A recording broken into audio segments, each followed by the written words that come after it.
વિશ્વવિખ્યાત તત્વચિંતક પ્લેટો થઈ ગયા. તેઓએ પોતાનું સદભાગ્ય જણાવતા લખ્યું છે કે આઈ thank God that I was born in the age of Socrates. હું નસીબદાર છું કે જે સમયે પૃથ્વી પર સોક્રેટિસનો જન્મ થયો એ જ સમયે પૃથ્વી પર મારો જન્મ થયો. ઘણીવાર આપણે ઘણાને પૂછીએ છીએ કે ગાંધીજીને તમે જોયા હતા, સરદાર પટેલને જોયા હતા? એની હયાતીમાં જન્મ ધારણ કરવો એક ગૌરવની ઘટના ગણાય છે. જે સોક્રેટિસે વિશ્વને તત્વચિંતન આપ્યું છે, કેટલાક ગ્રંથો આપ્યા, એની હયાતીમાં જન્મ થાય તો એ સૌભાગ્યનું પ્રતીક મનાતું હોય. તો જે પ્રમુખ સ્વામી મહારાજે સમગ્ર વિશ્વની અંદર 750 થી અધિક મંદિરો, એવા ગુણિયલ સંતો અને લાખો ભક્તોનો પવિત્ર સમાજ વિશ્વને આપ્યો છે, એવા પ્રમુખ સ્વામી મહારાજની હાજરીમાં મારો તમારો સૌનો જન્મ થયો છે, એટલે આપણે પણ નસીબદાર છીએ. ઘણા પરસ્પર એકબીજાને પૂછતા હોય છે, સત્સંગીઓ તમે યોગી બાપાને જોયેલા? યોગી બાપાની હાજરીમાં જન્મ થયો હોય ને જોવા મળ્યા હોય, એ સૌભાગ્યનું પ્રતીક મનાય છે. જ્યારે આપણે વૃદ્ધ થઈશું અને એ સમયે લોકો આપણને પ્રશ્ન પૂછશે, બહારના લોકો પ્રશ્ન પૂછતા હોય કે તમને પ્રમુખ સ્વામીનો લાભ મળેલો? આપણને લાભ નહીં, આપણે એના બનીને બેઠા છીએ. તો પ્રમુખ સ્વામી મહારાજની હાજરીમાં જન્મ પ્રાપ્ત કરવો એ તો સૌભાગ્ય છે જ, એ તો નસીબદાર છે જ. પરંતુ જન્મ લેનાર કરતા પ્રમુખ સ્વામી મહારાજને જાણનાર વધારે નસીબદાર. જન્મ લેનાર તો કરોડો છે, અબજો હશે, પરંતુ જાણનાર થોડાક ઓછા છે. એટલે જાણનાર નસીબદાર. જાણનાર પણ ઘણા હશે, પણ કેટલાક એ જોયા ન હોય, એટલે જોનાર વધારે નસીબદાર છે, જેણે પ્રમુખ સ્વામી મહારાજને જોયા છે. કેટલાકે જોયા છે, ઘણા બધા ફોટોગ્રાફમાં જોયા હોય, વિડીયો કેસેટ પર જોયા હોય, તો જોનાર પણ ઘણા છે. પરંતુ જેઓ પ્રમુખ સ્વામી મહારાજને પ્રત્યક્ષ મળ્યા છે એ વધારે નસીબદાર. મળનારા પણ ઘણા હોય છે. સ્વામી બાપા પહેલા રોજ 400 થી 500 વ્યક્તિઓની મુલાકાત આપતા હતા. તો મળનાર ઘણા હોય છે. મળનાર કરતા એને માનનાર વધારે નસીબદાર છે. માનનારા લાખો ભક્તો વધારે નસીબદાર છે. માનનાર પણ લાખો છે, પણ માનનાર કરતા એનું વચન માનનાર એ વધારે નસીબ. ઈસુ ખ્રિસ્ત એક સમય ઉપદેશ આપી રહ્યા હતા અને એટલો સરસ ઉપદેશ સાંભળીને એક બાઈ એમની પાસે આવીને કહે છે કે ધન્ય છે તમારી માતાને કે જેની કુખેથી તમારો પ્રાદુર્ભાવ થયો. અને એ સમયે ઈસુ ખ્રિસ્ત પોતે બોલ્યા કે મને જન્મ આપનાર મારી માતા કરતા મારા વચન પ્રમાણે વર્તનાર એ મારો ભક્ત એ વધારે નસીબદાર છે. વચન પ્રમાણે વર્તે એ વધારે નસીબદાર છે. આજે અહીંયા કોઈ સત્સંગ સભા માટે આપ સૌ ભેગા નથી થયા. આજે આ કોઈ હરિભક્તોનો સમુદાય નથી. આ પ્રમુખ સ્વામી મહારાજના વચન પ્રમાણે વર્તનારા, એની રુચિ પ્રમાણે કાર્ય કરનારા કાર્યકર્તાઓનો સમુદાય છે. તો આપણે કંઈક અધિક પ્રાપ્ત કરવા માટે અહીંયા ભેગા થયા છીએ. બીજા કરતા કંઈક અધિક છીએ. આપણે સૌ કાર્ય કરીએ છીએ. પરમ પૂજ્ય પ્રમુખ સ્વામી મહારાજને હરિભક્તો પાસેથી નિષ્ઠાની અપેક્ષા છે કે હરિભક્ત નિષ્ઠાવાળો હોવો જોઈએ. કાર્યકર પાસે વધારે અપેક્ષા છે. નિષ્ઠાની અપેક્ષા તો છે જ, પરંતુ નિષ્ઠાની સાથે સાથે કાર્ય નિષ્ઠાની પણ અપેક્ષા છે. કોઈ હરિભક્ત મંડળનું કામ ન કરે તો આપણને મનમાં એવું ન થાય કેમ સહકાર નથી આપતા, પણ કાર્યકર થયા પછી કાર્ય ન કરે તો પ્રશ્ન થાય. ઉણપ શેની છે? કાર્ય નિષ્ઠાની. આજે બહાર પણ ઘણા લોકો કાર્ય કરતા હોય છે, પોતાના સંપ્રદાયનું, પોતાના ગુરુનું, પોતાના ઈષ્ટ અભિષ્ટનું, પણ કાર્ય કર્યા પછી શું પ્રાપ્ત થાય છે? મધર ટેરેસાનું નામ આપણે બધાએ કદાચ સાંભળ્યું હશે. મધર ટેરેસાએ ખ્રિસ્તી ધર્મ માટે ભેખ લીધેલી બાઈ, અને કલકત્તાના અંતરિયાળ ગામો અને પછી એવા પ્રદેશોની અંદર જેણે દિન દુખિયાની સેવા કરી, સેવા બહારથી અંદરથી પરિવર્તનનો સ્પષ્ટ આશય, અને લાખો લોકોનું પરિવર્તનને બધું કર્યું. ભારત સરકારે જેને નવાજી, વિશ્વ જેને નવાજી, અને પાઠ્યપુસ્તકમાં પાઠ આવે કે દયાળુની મૂર્તિ, કરુણાની મૂર્તિ મધર ટેરેસા, લોકો એને રોલ મોડેલ માને, આદર્શ માને. એ મધર ટેરેસા વિષય કે એક પુસ્તક લખાયું છે, Mother Teresa come be my light. Rev Brian Kolodiejchuk એના લેખક છે. ટાઈમ મેગેઝિનમાં એના કેટલાક અંશો પ્રકાશિત થયા. એમાંથી ગુજરાત સમાચાર વાળાએ તારીખ 2/9/2007 રવિ પૂર્તિમાં એનો લેખ લખ્યો હતો. મધર ટેરેસા પોતે બોલે છે, ઇન્વર્ટેડ કોમામાં એના ઉદ્ગારો શું છે? મને વાતની ભારે હતાશા અને વેદના છે કે સેવાનું આ હદે કાર્ય કરવામાં નિમિત્ત તો બની, પણ મને ઈશ્વરના દર્શન કે સાક્ષાત્કારની અનુભૂતિ નથી થઈ. ભલે હું બહારથી દયાની મૂર્તિ અને દિવ્ય શાંતિની ચહેરા પરથી પ્રતીતિ કરાવતી હોઉં, પણ ખરેખર તો હું એક પ્રકારની બેચેની અને અજંપો અનુભવું છું. વર્ષો સુધી કાર્ય કર્યા પછી પણ મધર ટેરેસાના મોઢામાંથી આવા શબ્દો નીકળ્યા કારણ કે જેનું કાર્ય કરતા હતા સામે પાત્ર કંઈક એવું હોવું જોઈએ ને. આજે એના જે ઉદ્ગારો નીકળ્યા છે, આજે આપણે છાતી ઠોકીને કહી શકીએ કે વર્ષો સુધી સેવા કર્યા પછી ભૂલથી પણ જો આદર્શ રીતે સેવા કરી હોય તો મારા તમારા કોઈના મુખમાંથી આવા દુઃખના વેદનાના ઉદ્ગારો ક્યારે ન નીકળે. આપણે જોઈએ છીએ સદગુરુ સંતોને, મહંત સ્વામી ડોક્ટર સ્વામી ત્યાગ વલ્લભ સ્વામી અમૃત મહોત્સવના ઉત્સવની અંદર ત્યાગ વલ્લભ સ્વામી પોતે બોલ્યા કે બાપાની આજ્ઞાથી સેવા કરી આજે વર્ષો પછી પૂર્ણ કામપણાની પ્રતીતિ અનુભવાય છે. હવે મારે કંઈ જાણવાનું કંઈ પામવાનું બાકી રહ્યું નથી. ખાલી બોલ્યા નથી, આ સદગુરુ સંતોના દર્શન કરીએ અને આપણને પ્રતીતિ આવે છે. એવા તો કેટલાય સંતો છે, એવા હજારો લાખો હરિભક્તો છે કે જેને કાર્ય કર્યા પછી એવી પ્રતીતિ આવી છે અને એવી નિષ્ઠાનો અંદરથી રણકાર આવે છે. તો આપણે સાચા ઠેકાણે છીએ, સાચા સ્થાને છીએ. સિંહણનું દૂધ આપણને પ્રાપ્ત થઈ ગયું છે, સોના સમી પાત્રતા એ આપણે કેળવવાની બાકી છે.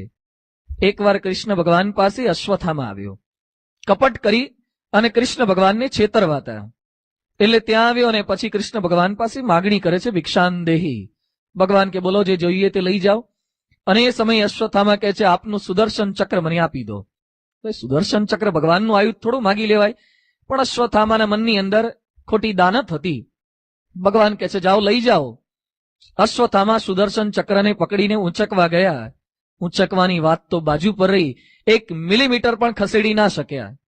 અને એ સમયે કૃષ્ણ ભગવાન પોતે હસવા લાગ્યા. ભગવાન કહે છે વત્સ, કશુંક પામતા પહેલા તેની પાત્રતા કેળવવી પડે. સુદર્શન ચક્ર એ કૃષ્ણના હાથમાં શોભે, અશ્વત્થામાના હાથમાં નહીં. આજે સુદર્શન ચક્ર સમો રાજીપો છે. એ રાજીપો આપણને પ્રાપ્ત થઈ જાય એવી ઈચ્છા રહે છે, પણ અશ્વત્થામા હોઈએ અને રાજીપારૂપી સુદર્શન ચક્ર નહીં મળે. એના માટે કૃષ્ણ સમી પાત્રતા એ કેળવવી પડે છે. એ પાત્રતા એટલે શું? આપણા સૌની પ્રત્યેક પ્રવૃત્તિનું અંતિમ લક્ષ્ય છે બ્રહ્મરૂપ થવું તે. અને બ્રહ્મરૂપ થવા માટે અનિવાર્ય છે આ મોટા પુરુષનો રાજીપો થવો તે. રાજીપો ન થાય તો બ્રહ્મરૂપ થવાય જ નહીં. અને રાજીપો થાય એના માટે અનિવાર્ય છે એની રુચિ પ્રમાણે કાર્ય કરવું તે. એટલે કાર્યનિષ્ઠ થવું અનિવાર્ય છે. આજે જેટલા અહીંયા બેઠા છીએ તમામ આપણે કાર્ય કરતા છીએ. અહીંયા આ શિબિરના હોલની અંદર પ્રવેશ મળે છે કાર્યકર્તાઓને. બીજાને પ્રવેશ ન મળે, આપણને પ્રવેશ મળે કારણ કે આપણી પાસે આઈ કાર્ડ છે. આઈ કાર્ડ મળી ગયું, આપણા ઘરે સહજાનંદ સુધા આવે, શિબિર થાય એમાં આપણને આમંત્રણ મળે. ક્યાંક સદગુરુ સંત આપણા વિસ્તારમાં આવ્યા હોય, હારતોરા કરવાના હોય તો મંડળ સંચાલક નિરીક્ષકનું હારતોરામાં નામ આવે. એટલે આપણને વર્ષ દરમિયાન સતત પ્રતીતિ આવે કે હું કાર્યકર તરીકે ચાલુ છું. ઘરે સહજાનંદ સુધા આવે એટલે એમ ન માની લેવું કે હું કાર્યકર તરીકે ચાલુ છું. શિબિરમાં આપણને આમંત્રણ મળે એટલે કેવળ એમ ન માની લેવું કે કાર્યકર તરીકે હું ચાલુ છું. ઘણીવાર કાર્યકર તરીકે ચાલુ હોઈએ, કાર્ય ચાલુ ન પણ હોય. ઘણીવાર ટાવરમાં ઘડિયાળ લગાવેલા હોય છે પણ ઘડિયાળ બંધ હોય છે. ઘડિયાળ હોય, ઘડિયાળ ચાલુ ન હોય. એમ કાર્યકર તરીકે ચાલુ રહેવું, અંદરથી કાર્ય કરવું, એના માટે કાર્યનિષ્ઠ થવું અનિવાર્ય છે. આપ બધા વર્ષોથી કાર્ય કરો છો નિષ્ઠાપૂર્વક, છતાં પણ કંઈક વિશેષ સારું કરી શકીએ એના માટે આ પ્રવચનના આધારે સમજવાનો કંઈક પ્રયત્ન કરીએ. કાર્યનિષ્ઠ થવા માટે પ્રથમ આવશ્યકતા છે, પ્રથમ લક્ષણ છે કાર્યની તમન્ના, ધ્યેય નિષ્ઠા. આજે કાર્ય તો બધા કરે છે પણ તમન્નાથી જે થાય, ઉત્સાહથી જે થાય, અને જેનામાં ઉત્સાહ હશે ને એ જ સાચું ને સારું કરી શકશે. રામાયણમાં ઉલ્લેખ આવે છે બધા નિરાશ થઈ જાય, વાનરો ઉદાસ થઈ ગયા, દરિયો તો ઓળંગી નહીં શકાય. અને એ સમયે લખે છે વાલ્મીકી કે જેની પાસે ઉત્સાહ હશે તે સારું કાર્ય કરી શકશે. એમ જોજો, કાર્યકર જેની પાસે વધારે ક્વોલિફિકેશન હોય એ વધારે સારો સંપર્ક કરે એવું નથી. સારું ભણેલા ઘણીવાર હુઈ રહેતા હોય ને અભણ હોય વધારે સારો સંપર્ક કરતા હોય છે. કેમ? અંદર એનો ઉત્સાહ કંઈક જુદા પ્રકારનો છે. ઉત્સાહ હશે તો સારું કાર્ય થશે. એમ કાર્યકર થવા માટે, કાર્યનિષ્ઠ થવા માટે તમન્ના, પ્રારંભથી તમન્ના.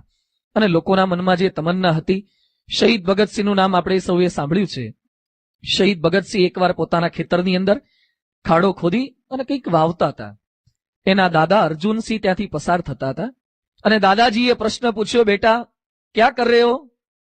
એટલે શહીદ ભગતસિંહ પોતે એમ બોલ્યા કે દાદાજી બંદૂક કે બીજ બો રહા હું, બંદૂક વાવું છું. અલા બંદૂક તે કઈ વવાતી હશે, આંબાની કલમ થાય, બીજું બધું કંઈક વવાય, છોડ ફૂલ છોડ વવાય, બંદૂક ઉગે? 303 ની રાઇફલ અંદર નાખી, ખાડો કરીને, માટી નાખીને પાણી રેડતા હતા. એટલે અર્જુનસિંહ કે ક્યાં જરૂરત હે બંદૂક કી? એ વખતે શહીદ ભગતસિંહ પોતે બોલ્યા કે દાદાજી, ભારતની અંદર અંગ્રેજો ઘૂસી ગયા છે, ભારતીયો વધારે છે, અંગ્રેજો ઓછા છે, છતાં આપણે કાઢી શકતા નથી, કારણ કે આપણી પાસે શસ્ત્રો ઓછા છે. એટલે હું બંદૂક વાવું છું, એમાંથી મોટું ઝાડ થશે, એની ડાળીએ ડાળીએ ફળ આવશે, બંદૂક એમાંથી નીકળશે, એ બધી બંદૂકો મારા એક એક મિત્રોને આપીશ અને અંગ્રેજોને મારી મારીને આ દેશમાંથી કાઢી મૂકશું. શહીદ ભગતસિંહની ઉંમર એ વખતે લગભગ 7 કે 8 વર્ષની હતી. પ્રારંભથી તમન્ના, આ વિચાર છે. જો કાર્યનિષ્ઠ આને કહેવાય, જેને પહેલેથી તમન્ના હોય. બીજું, કેવળ શરૂઆતમાં તમન્ના હોય ને પછી મટી જાય એવું નહીં. દિવસ રાત એનો વિચાર રહે, અખંડ એ જ આલોચ એના મનની અંદર રહ્યા કરે છે. જેમ ખિસ્સામાં પૈસા આપણે મૂક્યા હોઈએ અને મુસાફરી કરતા હોઈએ, ભલે સૂતા હોઈએ કે જાગતા હોઈએ, પણ ભીડની અંદર ટ્રેનની મુસાફરીમાં એક સુષુપ્ત મન એ આપણા ખિસ્સાની સતત સંભાળ રાખ્યા કરે છે. ક્યારેક હાથ દ્વારા સંભાળ રાખે, ક્યારેક મન દ્વારા સંભાળ રાખે, ક્યારેક આંખ દ્વારા સંભાળ રાખી લે, સતત સંભાળ રાખે છે. એમ દિવસ રાત એક વિચાર રહ્યા કરે અને 12 લોકોને વિચાર રહે છે. રાજકોટના એક બાઈ છે, એમનું નામ છે ડોક્ટર હર્ષદભાઈ પંડિત. એ માણસનો પ્રસંગ સાંભળો, આમ આપણા મગજની અંદર થઈ જાય કે આપણે શું કાર્ય કરીએ છીએ, આપણા કરતા અનંત ગણું વધારે આ લોકો કાર્ય કરે છે. આ ભાઈ વેટરનરી ડોક્ટર હતા. એણે નિવૃત્તિ લઈ લીધી. શેના માટે નિવૃત્તિ લીધી? ગુજરાતી ભાષા માટે. એણે સંકલ્પ કર્યો છે કે માતૃભાષામાં જ શિક્ષણ અપાવવું જોઈએ, મીડિયમ ગુજરાતી મીડિયમ હોવું જોઈએ. જે ભાષામાં બાળકને સપનું જોઈ શકે એ ભાષામાં જ અભ્યાસ થવો જોઈએ. આ એનો સંકલ્પ છે. હવે અત્યારે કોન્વેન્ટ કલ્ચરનો, ઇંગ્લિશ મીડિયમનો વાયરો, આ સામાન્ય સારંગપુરની આજુબાજુના ગામડાઓમાં ઇંગ્લિશ મીડિયમની સ્કૂલો ખુલતી હોય તો શહેરમાં, રાજકોટ જેવા શહેરમાં તમારી વાત કોણ સાંભળે? પણ એને સંકલ્પ કર્યો છે એટલે વહેલા એની નિવૃત્તિ લઈ લીધી. પુસ્તકો છપાવ્યા છે. તમારે મહર્ષિ પુત્ર જોઈએ છે કે મેકોલે પુત્ર, આ બધા પુસ્તકો એને છપાયા છે. સીડી તૈયાર કરી છે, વીસીડી તૈયાર કરી છે અને પછી સાહિત્યનું વિતરણ પોતે કર્યા કરે છે. એનું જે સાહિત્ય છે એની એક થેલી તૈયાર કરાઈ છે. માતૃભાષામાં શિક્ષણ 30 રૂપિયાની કિંમત રાખી છે અને લખ્યું છે કે જો રાહત દરેથી આમ તો 50માં એને તૈયાર થાય છે અને 30માં આપે છે. પછી લખે છે કે આપને સંતોષ ન થાય અને પાછું આપો તો હું સામેથી 40 રૂપિયા આપીશ. મને મળવા માટે આવ્યા હતા. આ બધા પ્રસંગો એમણે જ મને જાતે કીધા, મને થેલી બતાવી. મેં કહ્યું સાહેબ તમે કેમ ખોટ ખાઓ છો? એ કે સ્વામી 10 રૂપિયા માટે કોક ખરીદશે તો ખરું ને, 10 રૂપિયા માટે ખરીદશે અને 2-5 મિનિટ મારા પુસ્તક તો જોશે ને, તો એ ગુજરાતીનો એકાદો શબ્દ વાંચશે અને એને કંઈક પ્રેરણા મળશે. રાજકોટમાં ફનવર્લ્ડ છે, બાળકોને રમવા માટેનું સ્થાન. ત્યાં જઈને ઉભા રહે, કોઈ એની સામે જોવે નહીં, દરકાર ન કરે, છતાં પણ જે આવતા જતા એ બધાને વાત કરે કે તમારા દીકરાને ગુજરાતીમાં ભણાવો. કોણ એની વાતો સાંભળવાના? મને મળ્યા ત્યારે એમણે વાત કરી, સ્વામી મેં નક્કી કર્યું કે એક એક જ્ઞાતિ પકડવી. એમાં કાઠિયાવાડમાં લુવાણાની જ્ઞાતિ રાજકોટમાં વધારે છે, એટલે લુવાણા પર ફોકસિંગ કરીએ. તો લુવાણાના અગ્રેસરો આખા રાજકોટના 350 જેટલાને ઘરે ઘરે જઈને મેં કાર્ડ આપ્યા કે તમે અહીંયા સભામાં પધારો, હું તમને ગુજરાતી ભાષામાં દ્વારા પણ છોકરાઓ આઈએસ કે આઈપીએસ થઈ શકે છે એ દ્રઢ કરાવીશ. વિડીયો પ્રેઝન્ટેશન દ્વારા, પ્રવચન દ્વારા. કાલાવાડ રાજકોટના મંદિરની સામે એમણે એક હોલ બુક કર્યો. 350 ખુરશીઓ લાયા પરમાર મંડપમાંથી પોતાના ખર્ચે, હોલ પોતાના ખર્ચે, ઇન્વિટેશન પોતાના ખર્ચે, 1 લાખ. પછી મને કે સ્વામી બોલો ને સભામાં કેટલા આવ્યા હશે? મેં 350 ઇન્વિટેશન, આટલી તૈયારી, તો 300 જેટલા તો લગભગ થઈ ગયા હોય. મને કે સાંઈ ફરીથી બોલો. મેં કીધું વધારે થયા હતા કે ઓછા? કે તમે બોલો. મેં કીધું મને કઈ કલ્પના થતી નથી. મને કે સ્વામી 350 ને કાર્ડ આપ્યા ને એક પણ ન આવ્યો, એક પણ ના આવ્યો. મેં સાચું બોલો છો? હા કે સ્વામી કોઈ ના આવ્યો. મેં તમને હતાશા ના આવી, ડિપ્રેશન ના આવ્યું? મેં તો અમે કથા કરવા જઈએ ઓછા હરિભક્ત હોય તો એમને થઈ જાય છે અને તમને નિરાશા ના આવી? એ કે સ્વામી એમ નિરાશ થઈએ તો ગુજરાતી ભાષાનો પ્રચાર અને પ્રસાર કેમ થાય? એ તો કાર્ય તો ચાલુ જ રાખવાનું હોય. એને ચાલુ રાખ્યું. પછી મને એક સેટ આપ્યો. મને કે સ્વામી આ સેટ છે, તમે કંઈક કરો ગુજરાતી ભાષા માટે. મેં હું અહીંયા પણ સંતોને વાત કરીશ, અમારા મંડળમાં વાત કરીશ. હું સારંગપુર ફૂલદોલ પહેલા મને મળવા માટે આવ્યા હતા. આ વખતે હું સારંગપુર જઈશ, અમારું ટ્રેનિંગ સેન્ટર છે, ત્યાં મારા ગુરુજી સંતોને બતાવીશ, વાત કરીશ. મને કે ત્યાં સારંગપુરમાં કેટલા સંતો રહે છે? મેં કીધું 200 સંતો. મન કે 200 સેટ મારા તરફથી, એ લઈ જાઓ મફત. પછી મને કે તમારા રાજકોટમાં કેટલા મંડળો? મેં કીધું 40 મંડળ, સત્સંગ મંડળો, બીજા અલગ મંડળો. મન કે મંડળ દીઠ મારા તરફથી પુસ્તકો. મન કે ઓલ ઓવર બીએપીએસ માં કેટલા મંડળ? એ તો હજારોની સંખ્યામાં. એ કે તમારે બીએપીએસ ના તમામ મંડળમાં આપવા એટલા પુસ્તકો મારા તરફથી મફત. શું વાત કરો છો તમે? એ કે સ્વામી લોન લઈશ, મારું વકાન વેચી મારીશ, પણ ગુજરાતી ભાષા માટે મારે કંઈક કરવું છે. શું અસ્મિતા! એ માણસની ઉંમર અત્યારે 67 વર્ષની છે અને દર અઠવાડિયે મને એક ફોન કરે છે. આદુ ખાઈને મારી પાછળ પડી ગયા છે. મને કે તમે સ્વામિનારાયણનું જ કરો છો, પણ ગુજરાતી ભાષાનું કંઈક કરો.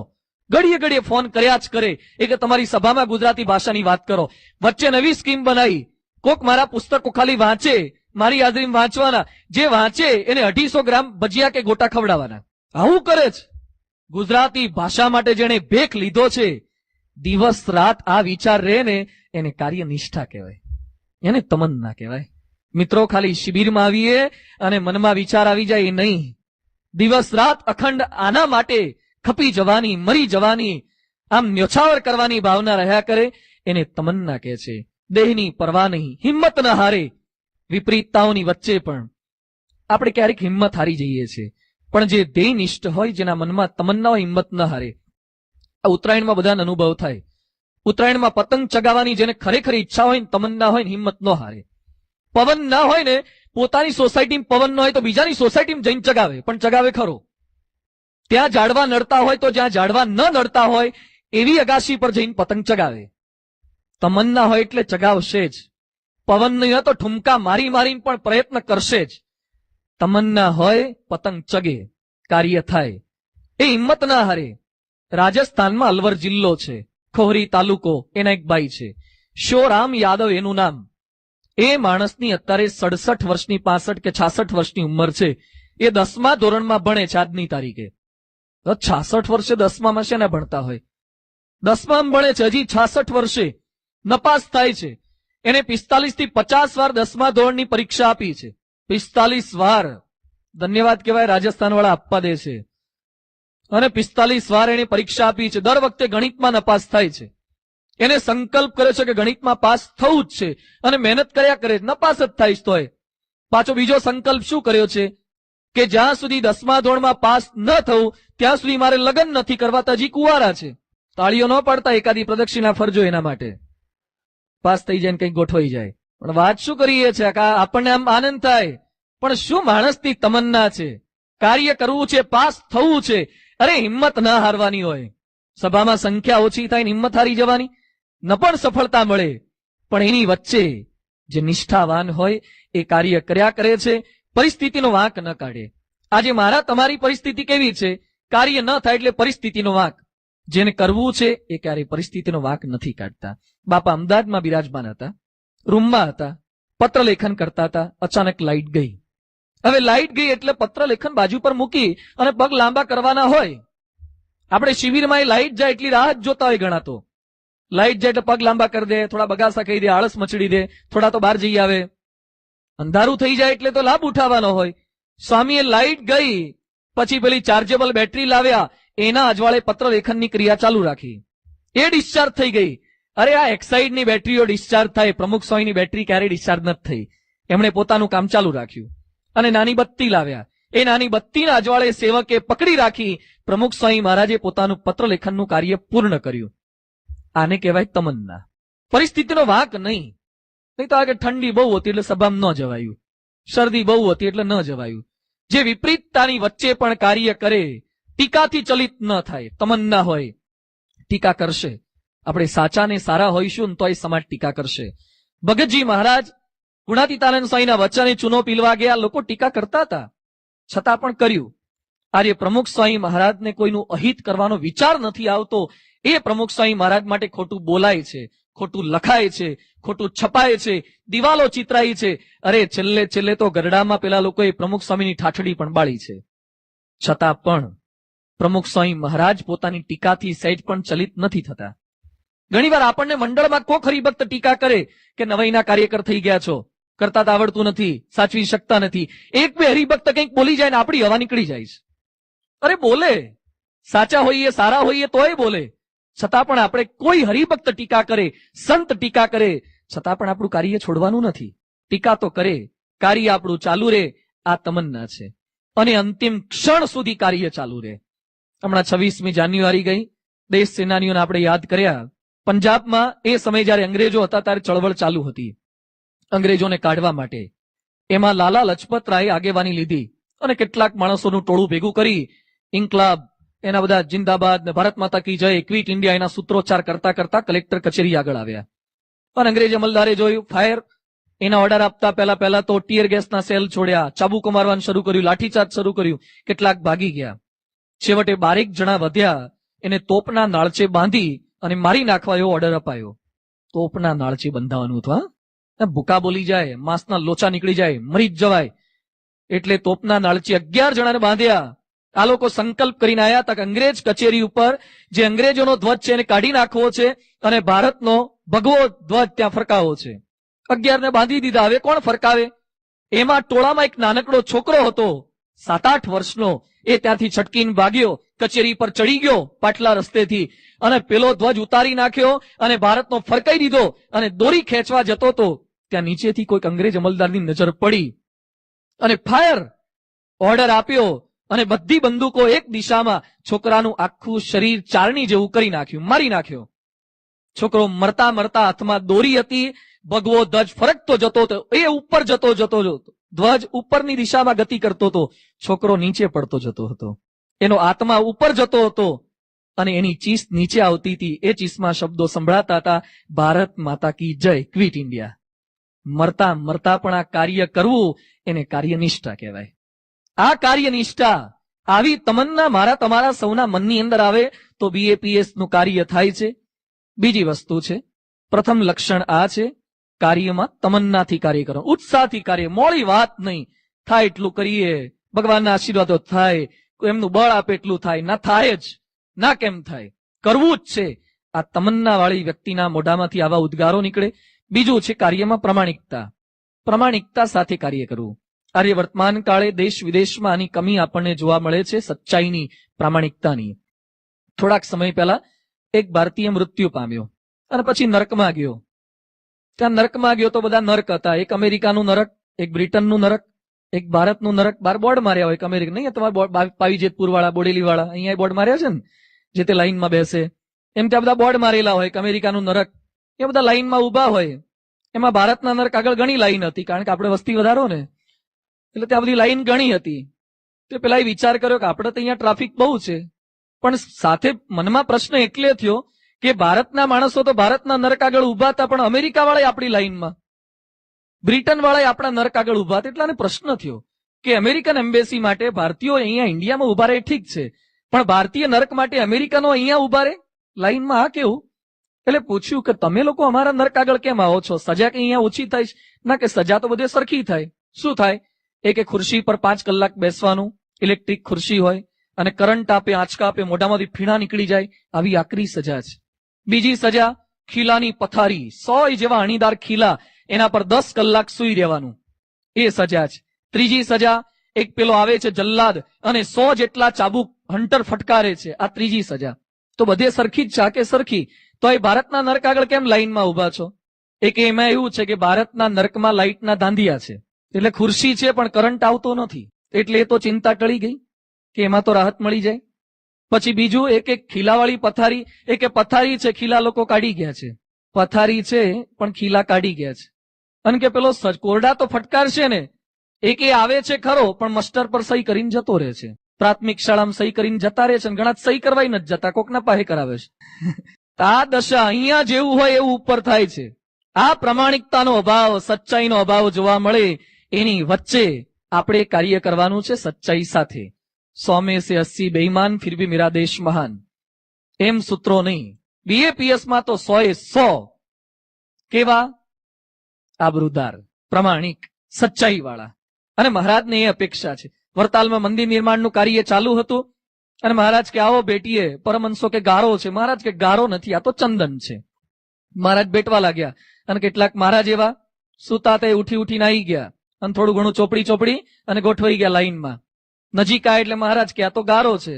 પેલા કે પણ મહારાજ આગળ વાળાની માટી હતી એવી જ માટી છે. મહારાજ કે તો આ ગારો છે, પેલું ચંદન છે. કેમ ચંદન બની ગયું? સચ્ચાઈ હતી એટલે ચંદન બની ગયું. સચ્ચાઈ ન હોય તો એ ગારો જ છે. એમ ક્યારે કાર્ય ન કર્યું હોય અને યશ મેળવવાની ઈચ્છા નહીં રાખવાની. બીજાએ કર્યું હોય અને આપણે સામેથી ખેંચી લેવાની ભાવના નહીં રાખવાની. સચ્ચાઈ, પ્રામાણિકતા સાથે કાર્ય કરવાનું. શ્રીજી મહારાજે પરમહંસોને આદેશ આપ્યો હતો કે રોજના 5 માણસોને વર્તમાન ધરાવવા, સત્સંગી કરવા અને પછી ભોજન લેવું. કેટલું કઠિન કહેવાય. આપણને ચાતુર્માસમાં આદેશ આપે છે કે આખા વર્ષ દરમિયાન 5 જણાને સત્સંગી કરવા, તોય નથી કરી શકતા. રોજના 5ને સત્સંગી કરવા એ કેટલી કઠિન આજ્ઞા કહેવાય. પરમહંસો પ્રયત્ન કરે, ન મળે તો ઉપવાસ થાય. 1 દિવસના, 2 દિવસના, 3 દિવસના પરમહંસોનો ઉપવાસ થાય. એટલે કોઈ ખરી ભક્ત વિનંતી કરી કે મહારાજ ખમૈયા કરો, દયા કરો. મહારાજે થોડું કન્સેશન આપ્યું.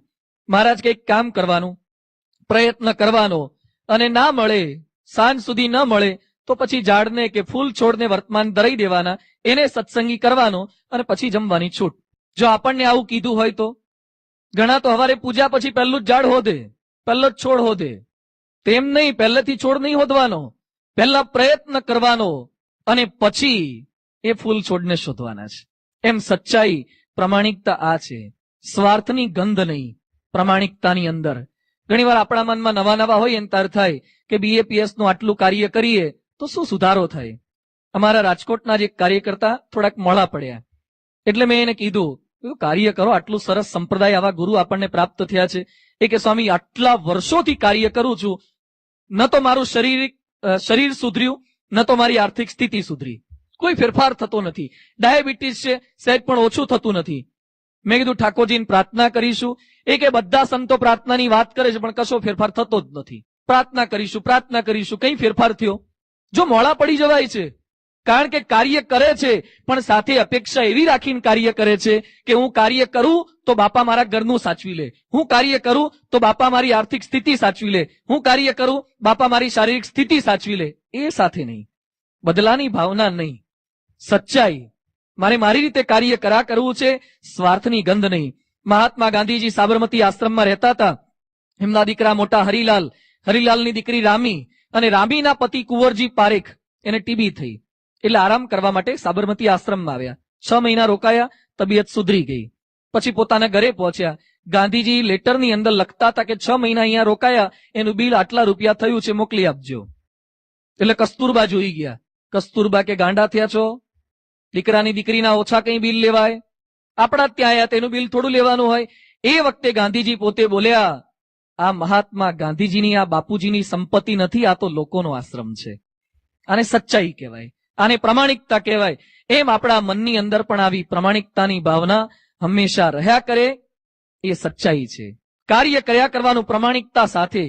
રિપોર્ટનું બધું જોશો તમે શિબિરમાં, વિડીયો શોમાં, એની અંદર આમ કાર્ય ન કર્યું અને રિપોર્ટ ભરવાના, ખોટા ભરવાના. એમાં પણ પ્રામાણિકતા રાખીએ. સભામાં ગયા જ ન હોય ખોટી વાત કરવાની. ક્યારે આપણે અપ્રામાણિક ન બનીએ તો કાર્યનિષ્ઠાનું બીજું લક્ષણ છે પ્રામાણિકતા. ત્રીજું લક્ષણ છે જવાબદારી સમજે. મારી જવાબદારી શું?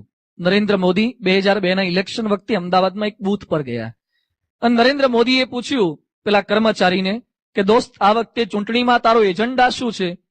એટલે પેલો કે સમગ્ર ગુજરાતની અંદર ભાજપનો જય જયકાર કરી નાખવો. સમગ્ર ગુજરાત, વાંધો નહીં, વાંધો નહીં, એનું કામ કરશે. એટલે સમગ્ર ગુજરાતમાં ભાજપનો જય જયકાર કરી નાખવો એ એજન્ડા છે. એ વખતે નરેન્દ્ર મોદી એને બોલ્યા કે સમગ્ર ગુજરાતમાં ભાજપનો જય જયકાર કરવો એ મારો એજન્ડા છે, તારો એજન્ડા તો એલિસ બ્રિજમાં જય જયકાર કરવો એ છે. આપણને જે સોંપ્યું છે ને એમાં જય જયકાર કરવાનો.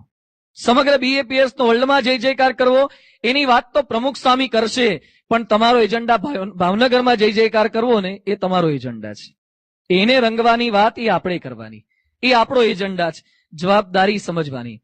આજે મારી તમારી સૌની તકલીફ શું છે? માણસ માત્ર પોતાના સિવાય તમામની જવાબદારી જાણે છે. બિપિનભાઈએ શું કરવું મને ખબર હોય, ગોધાણીએ શું કરવું મને ખબર હોય, પણ મારે શું કરવું એ મને ખબર ન હોય.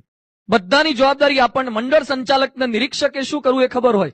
એ કે નિરીક્ષકે મંડળનો અઠવાડિયામાં 2 વાર રિપોર્ટ લેવો જ જોઈએ, મુલાકાત લેવી પડે મહિનામાં આટલા વખત, એ બધું જાણે. પણ મંડળ સંચાલકે સંપર્ક, કાર્યકરો સંપર્ક કેટલી વાર કરવાનો એ આપણે ન જાણીએ. આપણે આપણી જવાબદારી ખાસ સમજીએ અને જે જવાબદારી સમજીને કાર્ય કરે છે એ ક્યારે પાછા નથી પડતા. હોરે હોરે જુદ્ધે ન ચડીએ. ઘણા કેમ કાર્યકર થવું છે? આ કે હા થઈ જઈએ, કરો ને, કે કઈ આપવા કરવાનું તો નથી ના, કે કઈ આપવા કરવાનું નથી. શરૂઆતમાં કશું આપવાનું નથી હોતું ફોર્મ ભરતી વખતે, પછી કેટલું લઈ લેવાનું હોય છે ને. ઘણી ફોર્મ ભરાવે ત્યારે તો આ કે આમાં મજા આવે, શિબિરમાં આવવા મળે અને આનંદ કિલ્લોલ થાય, બાપાનો લાભ મળે અને એવા શરૂઆતમાં જોડાઈ જાય ને અને ઉત્સાહથી, અને પછી થોડા વર્ષો કાઢ્યા પછી એ કે આપણને ખબર નહોતી આટલું બધું ટાઈટ થઈ જવાશે. પછી પ્રશ્ન થાય છે, પછી એની એ જવાબદારી આપણને ગમતી નથી, કારણ કે એનો મહિમા નથી સમજાયો. પાછા પડવાની ભાવના થાય, પણ જે જવાબદારી સમજે છે સુખ દુઃખમાં પાછા નથી પડતા. સરદાર વલ્લભભાઈ પટેલ વકીલ હતા, કોર્ટમાં કેસ લડતા હતા અને કેસ લડવાનું ચાલુ હતું. એ વખતે અચાનક એમના હાથમાં તાર આવ્યો, કાગળિયું આવ્યું.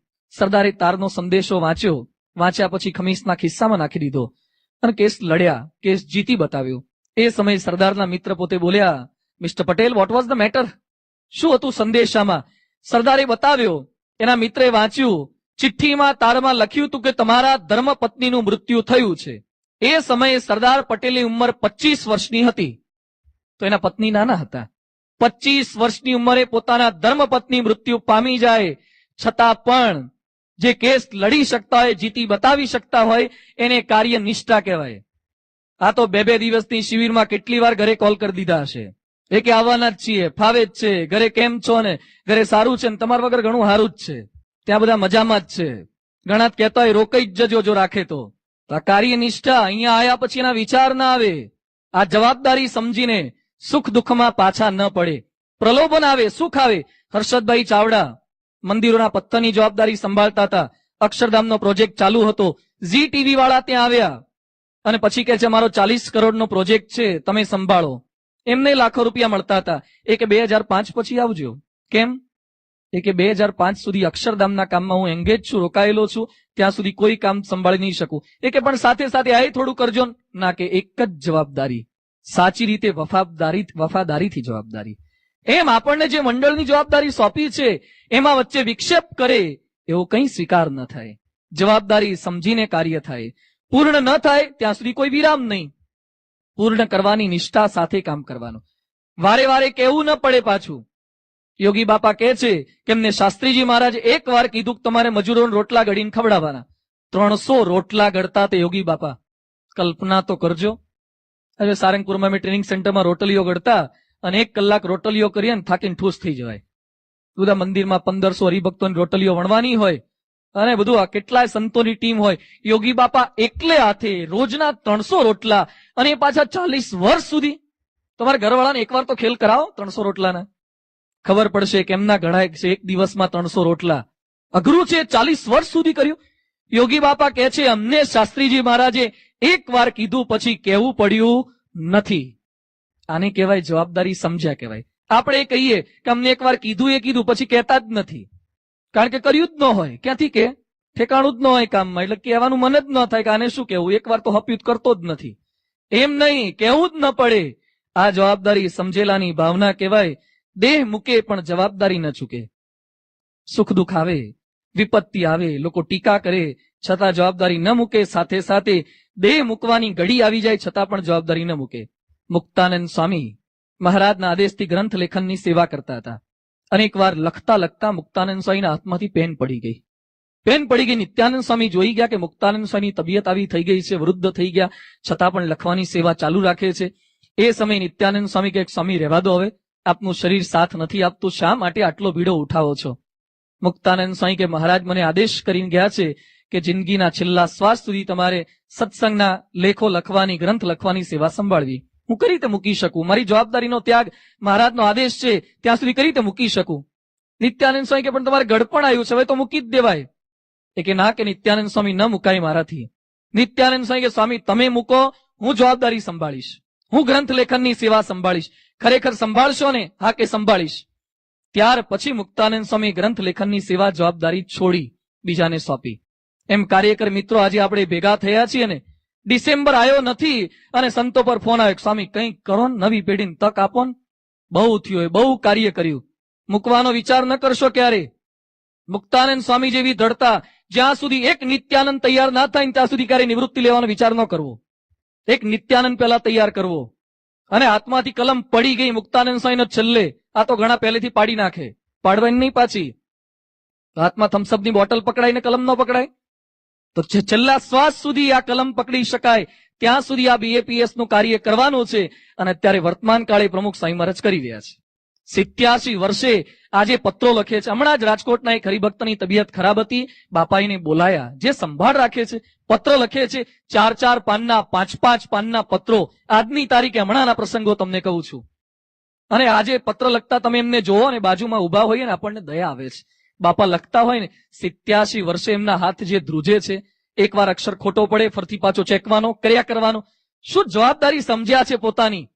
જે જવાબદારી સમજ્યા છે તો આપણે પણ આપણું કાર્ય જિંદગીના છેલ્લા શ્વાસ સુધી હાથમાંથી પેન ન પડી જાય ત્યાં સુધી રિપોર્ટ ભરવા છે એવો સંકલ્પ કરીને જજો.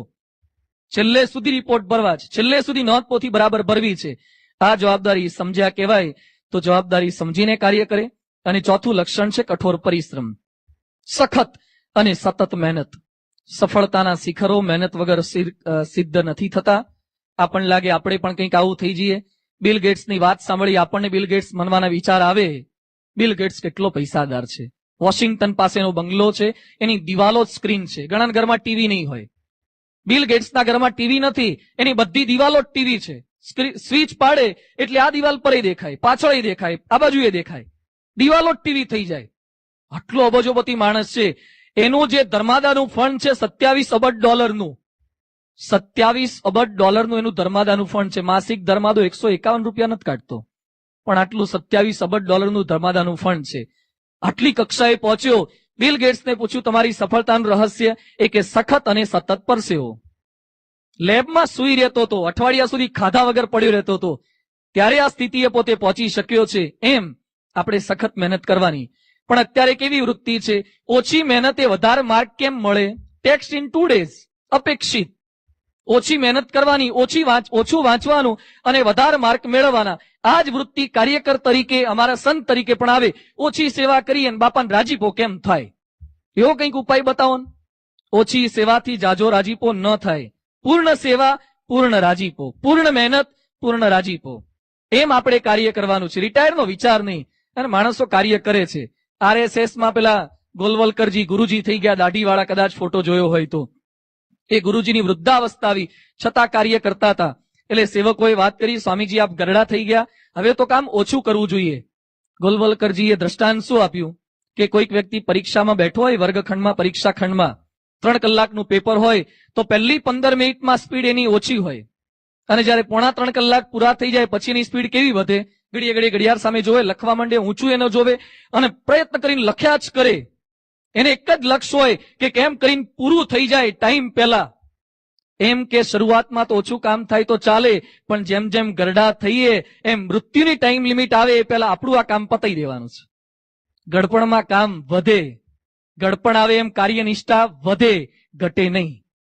આ કાર્યનિષ્ઠા છે, સખત અને સતત પરિશ્રમ એ કર્યા કરવાનો છે. બીજું, બહુ થઈ ગયું એવું બોલવાનું નહીં. બહુ સફળ થઈ ગયા, હમણાં તમને છેલ્લા દિવસે રિપોર્ટ આપશે કે અભિનંદન, આ ક્ષેત્રનું આટલું કાર્ય થયું, એટલે આપણને આનંદ ચોક્કસ થાય.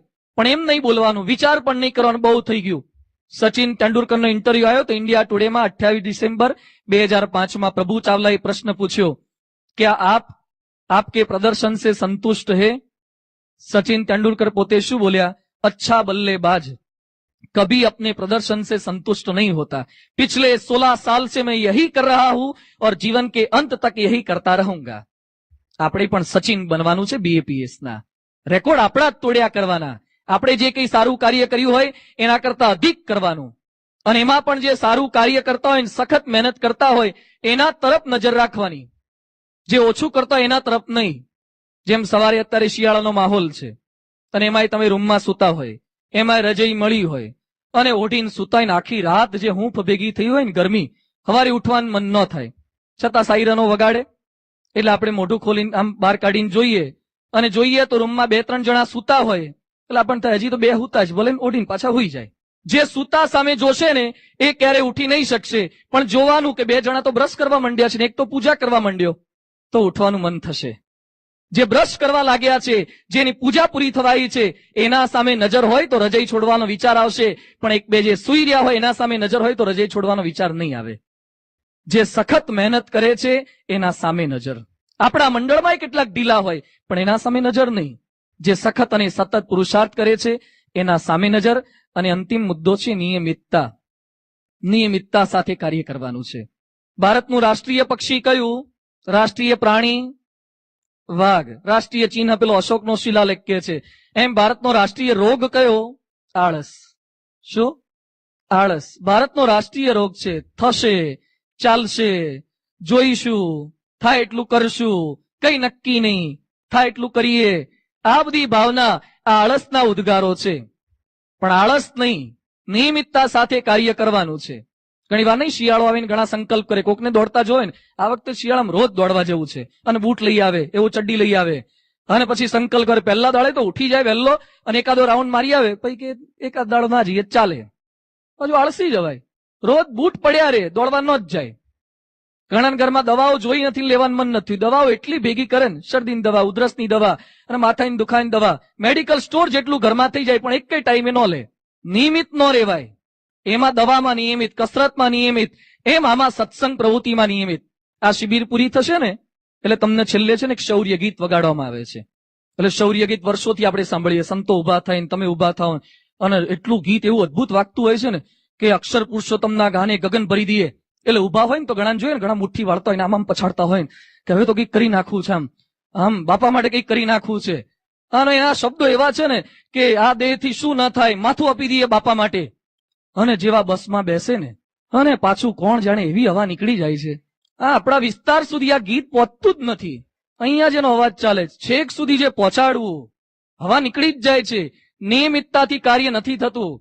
અમદાવાદનો શતાબ્દી ઉત્સવ જોયા પછી કેબ ચડી ગયો, કંઈક કરી નાખવું છે, બીએપીએસ માટે કરી નાખવું છે. પણ છેલ્લે સુધી આ ભાવના રે, નિયમિતતા એની અંદર કરવાની. અને શક્ય છે, માણસો નિયમિતતાથી જે કાર્ય કરે છે. અમેરિકામાં ડોક્ટર છે અશ્વિન મહેતા, નવીનભાઈ મહેતા ઈએનટી સર્જન છે. બિલ ક્લિન્ટન, પછી અમિતાભ બચ્ચન એની પાસે કાનની સર્જરી કરાવે. પ્રમુખ સ્વામી મહારાજે કાનમાં જે પ્લગ પહેર્યા છે એ નવીનભાઈ મહેતાએ કરી આપ્યા છે. બહુ વિદ્વાન ડોક્ટર છે, હોશિયાર છે અને બહુ કર્મઠ છે, નિયમિત છે. સંતો એમને મળ્યા હતા અને સાહેબ સાથે આત્મીયતા એટલે પૂછ્યું કે સાહેબ આપ રોજ સવારે કેટલા વાગે ઉઠો છો? ડોક્ટર નવીન મહેતા પોતે શું બોલ્યા કે સ્વામી સવારે 3:43. એટલે આપણને આશ્ચર્ય થાય, આવા કઈ અલાર્મ હોય 3:43 ના મુકાય? એટલે કે આવું કેમ 3:45 નું, 3:45 નું મુકાય, 3:43 નું કેમ? એ કે ના, કે હું મારી જાતને વર્ષોથી ઘડું છું, 2 મિનિટમાં પણ ફેરફાર નહીં કરવા દેવાનો, જાત સામે કડક રહેવાનું, કઠણ રહેવાનું અને 3:43 હું ઉઠી જ જઉં છું. આપણે તો એલાર્મ 5 વાગ્યાનું મૂક્યું હોય ને, એક વાર વાગે ને સ્નૂઝ, બીજી વાર વાગે ને દબાઈને પાછો હોઈ જાય. ઘણા 5 વાગ્યાને એલાર્મ મૂકે ને ઉઠે તો 6 ને 7 ઉઠે. એલાર્મમાં જે સ્નૂઝની સિસ્ટમ આવે છે ને, આ પાવી જેતપુર વાળાને કદાચ ખબર નહીં હોય પણ આ ભાવનગર વાળા કદાચ વાપરતા હોય તો એમાં છે ને સ્નૂઝ આવે એટલે તમારું ઉઠવું ન હોય ને થોડીક વાર દબાઈ દો ને એટલે 1 મિનિટ પાછું એલાર્મ હોઈ જાય. 1 મિનિટ એ હોઈ જાય, પાછું એ જાગે, તો કે જાગે પાછું હોઈ જાય, થોડીક વાર હોઈ લઈએ. 1 મિનિટ કરતા કરતા કલાક ખેંચી નાખે. એમ સ્નૂઝ કરે ને, જે કાર્યમાં સ્નૂઝ કરે ને 1 મિનિટ પછી એ આળસ છે, એમાં સ્નૂઝ નહીં. નિયમિતતા સાથે કાર્ય થાય અને એમાં ઉંમર પણ નડતી નથી. અમારા રાજકોટમાં કાંતિભાઈ ભટ્ટ છે આરએસએસના, 85મું વર્ષ એને 3 દિવસ પહેલા પૂરું થયું. 85 વર્ષે આરએસએસ ની શાખા ભરવા જાય છે. ધોતિયું પહેરીને માણસો કામ કરે છે, નિયમિત છે. અમારા ડોક્ટર અમલાણી છે રાજકોટના, કિડનીના સ્પેશિયાલિસ્ટ. એની એક દિવસની આવક કેટલી છે? જીતેન્દ્ર અમલાણી, કિડની સ્પેશિયાલિસ્ટ, એની એક દિવસની આવક 50,000 થી 1 લાખ રૂપિયાની છે. એક દિવસમાં 50,000 થી લાખ રૂપિયા કમાય છે ડોક્ટર અમલાણી. એ આરએસએસ ની શાખા ભરવા જાય. અને હમણાં હું આરએસએસ માં પ્રવચન કરવા ગયો તો એના આખા રાજકોટ જિલ્લાના શાખાના સ્વયંસેવકો ભેગા થયા હતા. ડોક્ટર જીતેન્દ્ર અમલાણીને મેં રોડ પર જોયા, દરવાજા પાસે. આખા રાજકોટના ખ્યાતનામ ડોક્ટર આરએસએસ નો પેલો ચડ્ડો પહેરીને ઉભા હતા. બીજું સાહેબ તમે?